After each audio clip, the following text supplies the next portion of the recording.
It's autumn 1942, and a 56-year-old man has just escaped 2 years of Nazi incarceration and is now heading across the mountains to France.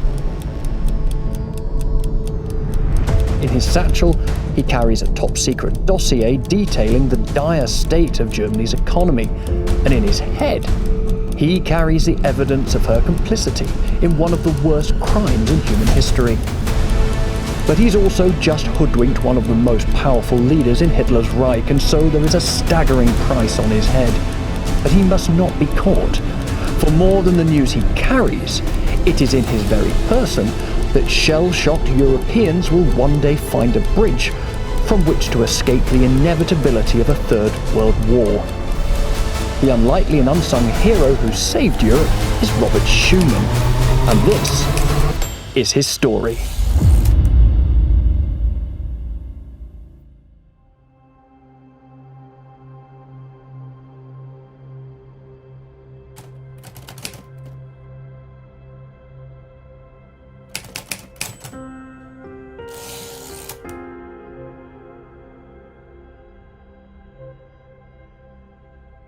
It's a gloomy autumn day over the Grand Duchy of Luxembourg, a pocket-sized principality precariously poised between Germany and France. I'm the novelist and historian Henry Vyner-Brooks, and I'm here today on the trail of an epic story. So we're here in Luxembourg in search of the childhood and adolescence of Robert Schuman. For me, Schuman is like the 20th century's hidden God particle, the essential element that gave political mass to the Franco-German peace, and thus likely saved us from a Third World War. Like most Brits, up until a few years ago, I'd never heard his name, much less his inspiring story. But having heard it, I am convinced that it is one that we desperately need to hear today. And I'm not flag-waving for the EU or Brexit, but simply exploring a courageous and authentic political life, which started here on the 29th of June, 1886. This is extraordinary. The whole of Luxembourg was really built around a castle on these cliffs. Reminds me of Edinburgh, the steepness of there's a number of very deep cut valleys in this very soft stone, a bit like that lovely warm stone of the Avon Valley.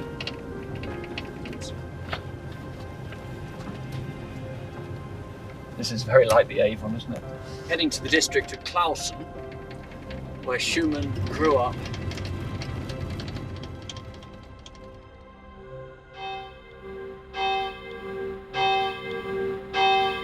So as the bells are ringing out at St. Cunegon's Church, just behind us is the house where Schuman's parents rented where he was born. We're going to walk up there, find out about the life and the childhood of this most extraordinary individual. You can see behind me the European Parliament building, right over the top of where he grew up.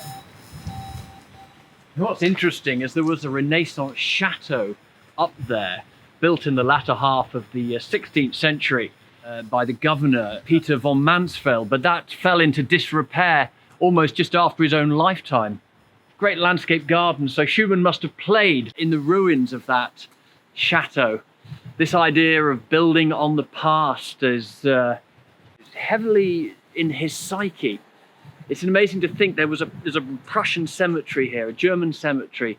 10 years before he was born, there was a garrison still manning this place.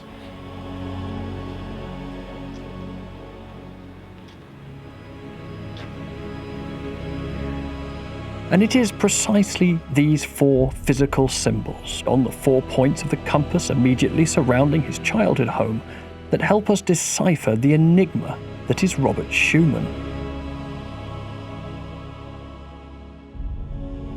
To the east, the ruins of a noble yet fallen Renaissance humanism. To the west, a military cemetery of a now silent aggressor. To the south, a power-stripped church renegotiating its place in the modern world. And to the north, on the high plateau, the chance of building peace between warring nations.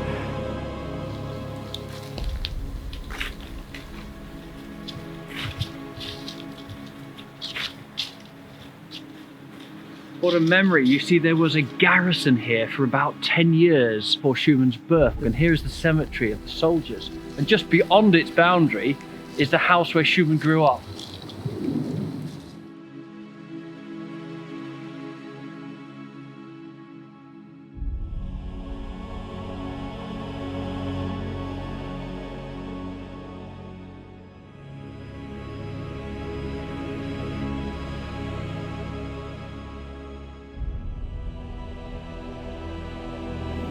One of the fascinating things about Schumann, and he was always referred to as a Boche by people like de Gaulle. He said he is a Boche, he is a good Boche, but a Boche nonetheless.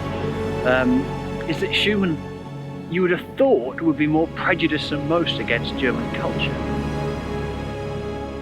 His father, was here because he was an émigré volontiers. He decided to leave Prussian territory after that war, that he had suffered it. He'd been taken as a prisoner of war in Sedan, 1870. And yet Schumann really appreciates German culture. There is none of that bitterness, even though he grew up in Luxembourg, away from his hometown, where his father had been a medium landowner in Avranches, nearby. His mother, Elizabeth Duren, 25 years her husband's junior, was from Bettembourg, just near here.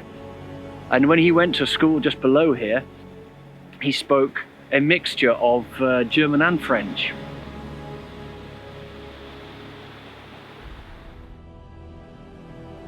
And with Schumann's childhood home now in front of me, I had time to think about the unintended consequences of that 1870 Franco-Prussian War. It not only united the German Confederacy into a vast new nation-state and shifted the balance of power in Europe, but it also pricked the bubble of French imperial ambition, with the vacuum being filled by radical left-wing politics.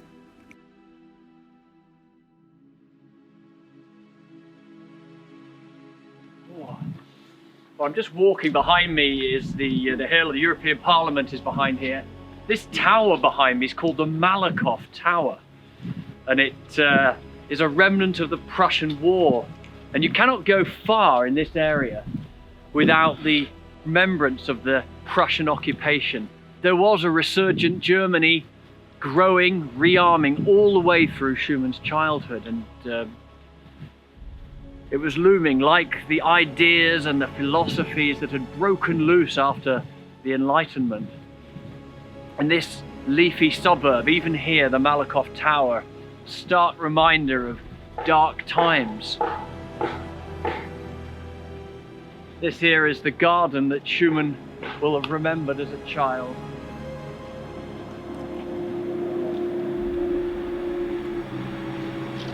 This beautiful tree. There's the house. Looks like it may have been an orchard at one stage. So he was born in 1886, but his father would die when he was only 14 years old. He's buried at the Fessenhof Cemetery, just a kilometre from here.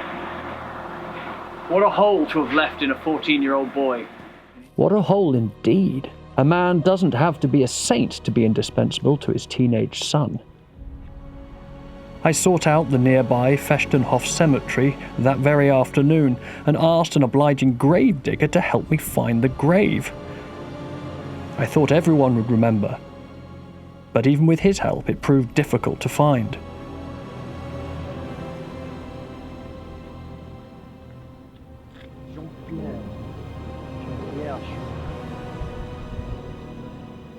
Schuman Doren, family Schuman Doren. Merci, monsieur. Okay, so yeah, we found it. Schumann always came here if he was ever passing, he held his father with the very highest regard, as he did his mother. So that is Jean-Pierre Schuman, that is Schumann's father. And Eugenie, espoused to Eugenie Duran. She died in 1911. And terribly, just after he got his degree, she was coming back from a wedding and the carriage had some terrible accident. She was thrown from the carriage and killed instantly.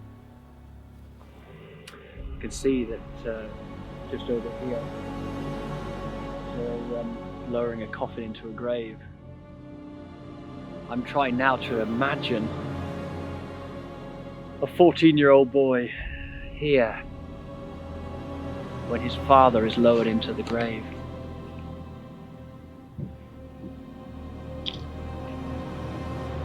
It's actually coming away, it needs to be refixed.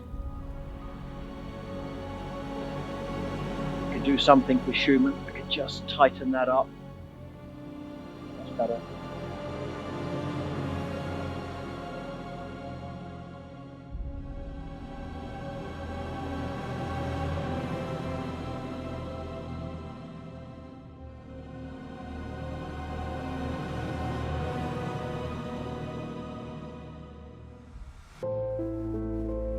Schumann was a quiet boy who enjoyed unpretentious company, simple games, even practical jokes.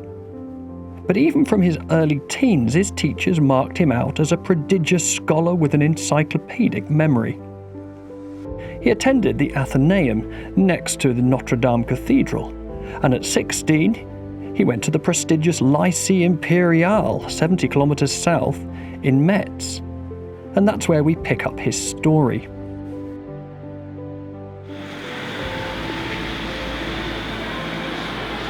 Schumann graduated from the Lycée Impérial, it's now called the Lycée Faubert, in Metz. Rather beautiful. On the Rue Saint-Vincent. There's a rather beautiful yellow Cotswoldy stone here, rather nice.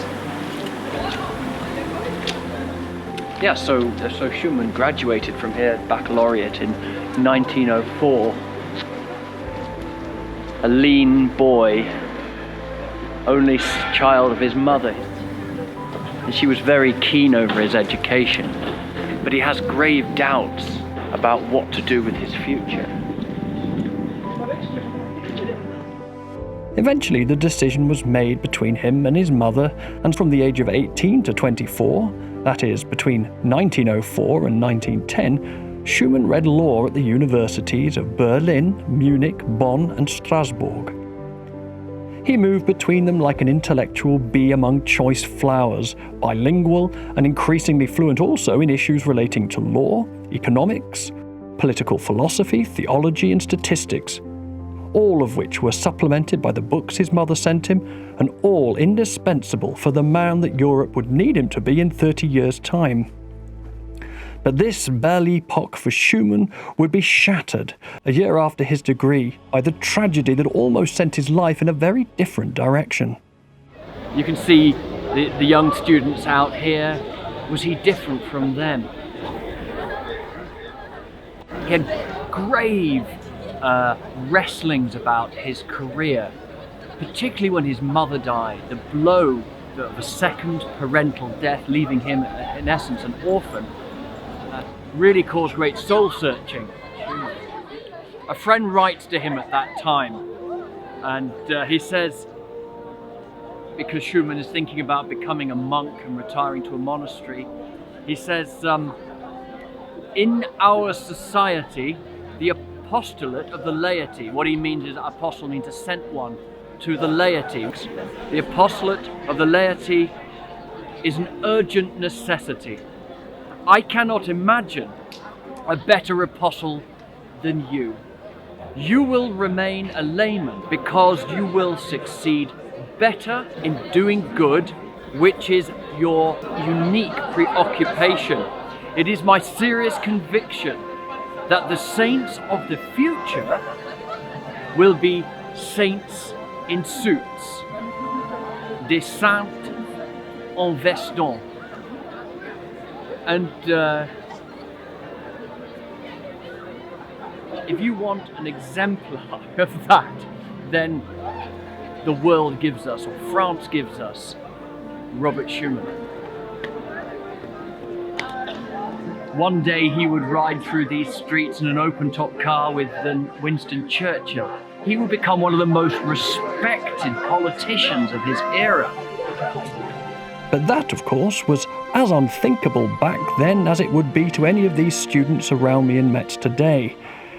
A year later, though, aged 26, Schuman took his final law exam, which he passed with the highest distinction, and opened an office on 5 Avenue Foch near the train station. He attended a bilingual church of St. Martin's where his cousin Leon Schmidt was the priest, and also got involved in the municipal council. Along with the growing importance of his Christian faith, it was at this time that Schuman also began to sense that he was being providentially fitted for a special destiny. It was inarticulate, yet here he was, with a faith that pre-existed the nation-state, and he himself almost a dual citizen of 2 countries which he loved, who were increasingly spoiling for round 2 of the Franco-Prussian War. And no one knew it then, how close that day would be, nor how the old grievances and ones unconnected to it would soon spill over, pulling the whole world into a new species of industrial-scale killing. In the next episode, we will find Schuman, this unpresuming and religious Metz lawyer, living through the bloodiest conflict that mankind had known until that point, and one in which his cousins would fight in opposing trenches.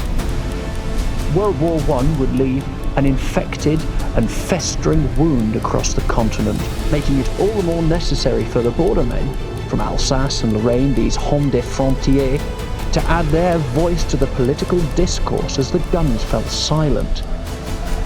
And this is exactly what Robert Schuman will be doing in episode 2 of Saving Europe.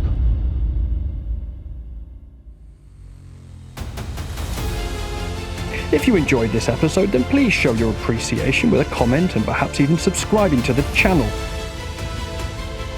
If you have questions, drop them below, and if you want to go deeper into the subject, then please check out the Saving Europe book and the other videos on the channel, especially the Book Distillery podcast, where me and my blue-collar scholar friends go deeper with top academic guests from around the world. So until next time, thanks for watching.